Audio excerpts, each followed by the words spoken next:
In this video, we're going to go through Objective 16, recognizing recurring decimals are exact fractions and some exact fractions are recurring decimals. If you're revising, pause the video and have a go at examples 1 to 3. In example 1, we have to write 0.6 recurring as a fraction, and this is just by recognition. We should be able to recognize that a third is 0.3 recurring, 2/3 is 0.6 recurring, where that 0.6 with the dot on top means this here. 6 going off to infinity. In number 2, we've got to write 0.528, 528, 528 using dot notation. This is a number that's going on forever and ever, recurring. It's the 528 that's recurring. So what you've got to do is put a dot on top of the first number that recurs and then the last number that recurs. And that indicates then that it's the 528 that recurs again and again and again. Example 3, write 2/9 as a decimal. So if you've got 2/9 and you're trying to write it as a decimal, you can do 2 and to try and divide it by 9.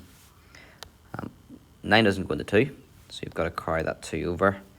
And then 9 goes into 20 twice, and 2 left over. 9 goes into 20 twice, and 2 left over.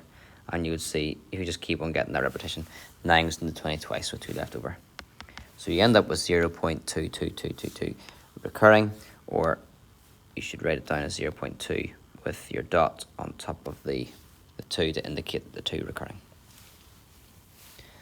And then write 5/6 as a decimal. That is 5 divided by 6.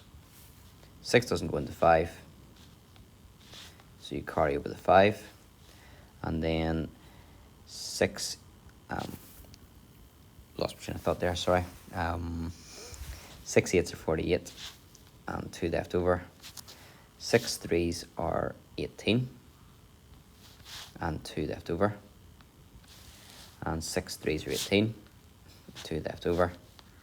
And 6 3s are 18, 2 left over. And it keeps going on. So we only put a dot on top of the 3 to indicate that only the 3 is recurring. And 5/6 the decimal is 0.83 recurring.